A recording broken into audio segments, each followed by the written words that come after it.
about who is Donald Trump, I mean, this is a man who never showed a particular interest in geopolitics, never showed a particular interest in complicated schemes that would take a lot of effort and quiet. He likes big real estate deals. And so my assumption is for him, this was all about real estate. I've talked to two different people within the Trump world who said the whole campaign was originally, no one thought he'd win. It was a way to get a bigger name, maybe get that Trump Tower Moscow, maybe get a few other projects off the ground. Hi, I'm Ian Bremmer, and welcome to the GZERO World podcast. I'm host of the weekly show GZERO World on public television. In this podcast, we share extended versions of the big interviews from that show. This week, I sit down with Adam Davidson, staff writer at The New Yorker.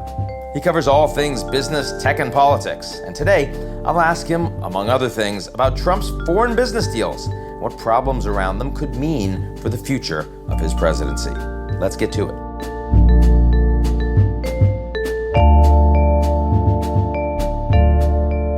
The GZERO World is brought to you by our founding sponsor, First Republic. First Republic, a private bank and wealth management company, places clients' needs first by providing responsive, relevant, and customized solutions. Visit firstrepublic.com to learn more.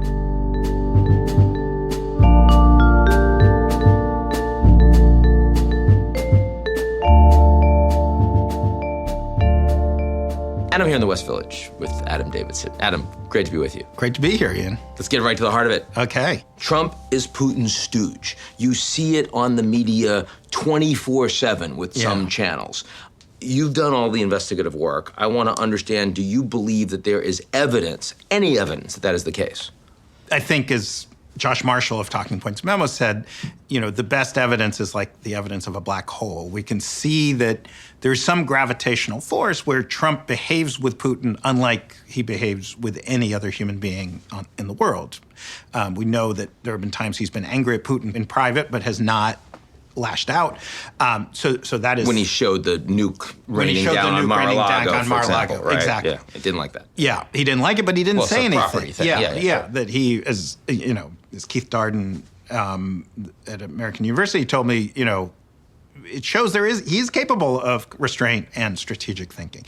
But I don't think we have, I think we have, what we definitely have are two overlapping processes. So we have Russia, according to the estimates of Gabriel Zuckman at University of California, Berkeley, half of Russian wealth is hidden overseas. Mm-hmm. It's a massive amount of money. It is a torrent of trillions of dollars that have flown out of Russia. And much of that money is money that flowed through, oligarchic channels, both in a complicated way, both to hide it from Putin and also with Putin's awareness this was happening and Putin's participation. So you have this funnel of money coming from Russia, and Trump is one of a bunch of people who are grabbing at that money and entering essentially the Russian oligarchic capital system. So we have Trump sort of bumbling into this system, grabbing at this system, and we have Putin using this system in multiple ways to advance his interests. So in your view, Trump is not really aware that he has bumbled into the system. It's just easy, useful money for his organization. Is that correct? Yes. I think he's aware that he crossed lines. I think he's aware that he took actions that he needs to keep hidden. I think he... In these various dealings. In these various dealings. But you don't believe that he is aware that, I am colluding with the Kremlin to get this cash? I mean, I think that if you prove collusion, you prove compromise of collusion, because if you prove that Trump actively participated in an effort to steal an election with the Russian state. No, I'm not going there. I'm just talking about on the financial side. It sounds like you don't believe the intentionality is not only provable, but not there. I don't think it's there. I don't think it's provable today. But you also, it sounds like you don't think it's there. Yeah, my best assessment is before the presidential campaign, Trump saw this as a source of easy money, a fairly risk-free money. The U.S. authorities rarely prosecute this kind of financial crime. They're extremely hard cases to prove. And they have to be proven by the Department of Justice. The Department of Justice does a few dozen a year, and usually it's self-reported. And they've shown that they want big settlements, and they're not going to get $800 million out of Trump. So I think, he saw it as easy money. I think he almost certainly either knew or so strongly suspected, he effectively knew that his partners were engaged in possibly serious financial crime, like terror financing, Okay. But he didn't think of it as a state-level activity. Now, I think that there's an awful lot of interaction between the Trump campaign and various Russians. I think that's way more than is explicable from purely, innocent motives. So I think it's worth looking. I'm definitely not ready to say there clearly was no collusion. And when I think about who is Donald Trump, I mean, this is a man who never showed a particular interest in geopolitics, never showed a particular interest in complicated schemes that would take a lot of effort and quiet. He likes big real estate deals. And so my assumption is for him, this was all about real estate. I've talked to two different people within the Trump world who said the whole campaign was originally, no one thought he'd win. It was a way to get a bigger name, maybe get that Trump Tower in Moscow, maybe get a few other projects off the ground. So let's roll it to today. Yeah. He becomes president against, sort of the expectations of pretty much everybody, certainly including myself. Yeah. What then changes, if anything? I think, first of all, you have a situation where he is loudly advertising that he doesn't believe that he is constrained from doing business. You have a person who has always wanted other people's money. He uses that language. He's wanted other people's money. And you have several state actors, so Russia, China, Israel, India, Saudi Arabia, the Emirates, Qatar, poor little Qatar. Philippines. A lot of them, yeah. Building operations designed to influence either Donald Trump himself, one of his kids, or Jared Kushner or his family by building financial ties. And when you think, what are the constraints? What would prevent that from happening? Trump himself has said he is immune from prosecution for doing business as president. It seems very clear he has sent a signal to his cabinet and to others, do as much business as you need to. We're not going to look at you. So where one of the areas I really want to devote myself to is what are the potential avenues for him making wealth while president, and how do those influence foreign policy decisions? And it's a tricky area because you'd want to see places where he's doing something that runs counter to his instincts. He seems to have an instinctive attraction to autocrats. He seems to have made either a genuine or calculated decision to support the most hardline Israeli position on Israel. He seems quite taken with the Saudis. So is that because they paid him off, or is that because those are his instincts? It's very hard. So you look at things like in China, the ZTE decision where Chinese telecom company. The Chinese telecom company where Trump... he decided not to bankrupt that company. Yeah, he decided, but they were pretty bad actors using, trying to use their technology to essentially spy on folks. And he intervened to save this Chinese company, saying he was worried about Chinese jobs. That's a weird one. So have you found, do you think, any supportive evidence thus far? When Trump went to China, one of his big moments was saying, I'm so thrilled that there is this, that the Chinese have committed to this $25 billion purchase or contract with American Ethane. No, nobody's ever heard of American Ethane. Sounds pretty American, sounds good, must be lots of American jobs. So American Ethane is a paper company. It's done nothing. It's bought. It does not exist as a firm. They are, it is owned by a group of Russian nationals, Alexander Nikolaev, who we know it was the man giving money to Maria Butina, the woman arrested for spying for Russia. It's owned by Roman Abramovich. It was at a time. He's out of it now. A close Putin aide and advisor, an oligarch. And then a group of Georgian Jews who had close ties with the Central Asians who Trump did business with. And the CEO was one American lawyer from Louisiana.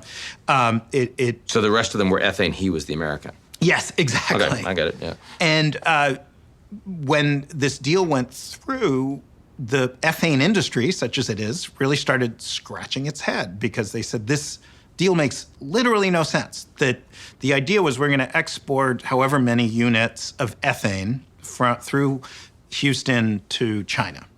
And they pointed out that it would equal all the ethane in the world to fulfill these contracts. It would require the building of 30 massive terminals to properly handle this ethane. And the company involved is a company that owns some wells around the world, but really has not made a dime, hasn't done anything. It has not done anything. And so you look at a deal like that, a deal where you have a bunch of Russians spending millions. They spent about $50 million to get a $25 billion deal from the Chinese. That makes no sense at all. That only happened because President Trump used it as a moment to show business ties between China and the U.S.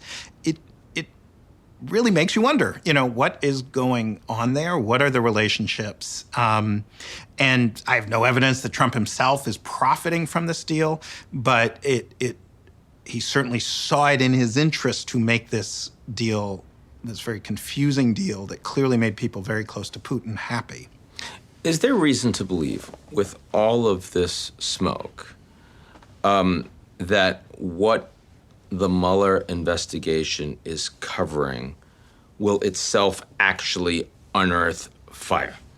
We saw it again and again, where we saw information released. I remember the Carter Page FISA warrant, which, if you actually read the document, is pretty exculpatory of any crooked scheme by, the deep state Democrats to destroy Trump. But Trump announced that's what it was, and his followers seem to go with it. So it's an odd thing that I think for, some large percentage of the country, we don't really need more information. We've already come to the conclusion this is a man who's unfit for office. And then for another large portion, it's irrelevant. So will Mueller...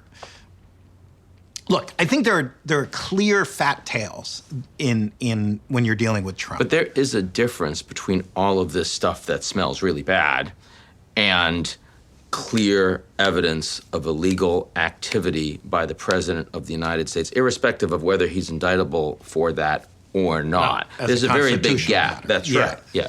Yeah. I mean, I think you're talking about a crowd of people who took wild risks. I mean, you would get hundreds of millions of dollars in fines for actively participating in a money laundering Foreign Corrupt Practices Act. So this is a group of people, including Donald Trump, who take wild risks, who are very, very sloppy in their sort of internal accounting. We now know, actually through the lawsuit that the New York Attorney General has filed against the Trump Family Foundation, we've learned just how reckless they were with their internal accounting. It's frankly small beer stuff. It's not going to end the presidency or send anyone to jail. $10,000 purchase of painting, stuff like that. Yeah. But it's an indicator of an internal control that is all but non-existent, that is wildly reckless. And so, and I think Paul Manafort, who seemed to be a character who was clever. The former head of the Trump campaign. Former head of the Trump campaign. We now see, I mean, his money laundering scheme was so blatant. I mean, so easily documented. Though he wasn't involved with Trump If at you the like time what he you've was seen, engaging check in. us out Well, some at of it, GZERO but Media. most of it wasn't. Yeah, some of it See you next overlapped. week. So what I'm saying is when you have very, very reckless people who have a long track record of taking wild risks to get relatively minor gains, and I think that you have to, there is a possibility. Is it 3%? Is it 8%? I'm not saying it's much higher than that. That they did something, that they left some record of profound collusion that is unrecoverable from. I do think. So if you were going to bet, Yeah. after all is said and done, the Mueller investigation is finished. It's come out publicly. It sounds like what you're saying is the country's going to feel like it does now, just more so. So I think, look, the easiest thing to say is what's happening today will happen tomorrow, and will happen the day after that, and will happen a year from now.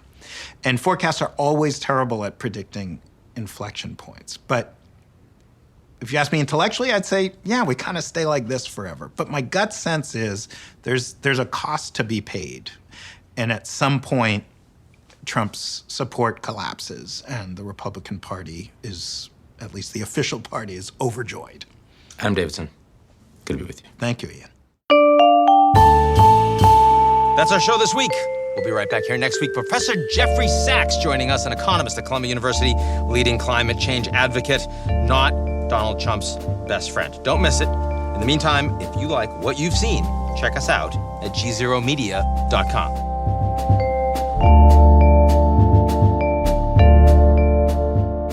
The GZERO World is brought to you by our founding sponsor, First Republic.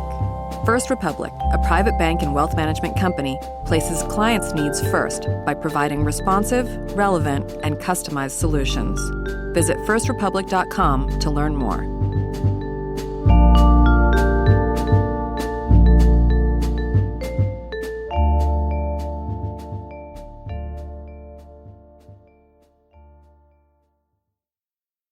You're listening to the GZERO World with Ian Bremmer podcast, your weekly geopolitical deep dive into the world's biggest news stories, featuring in-depth conversations with global leaders and newsmakers.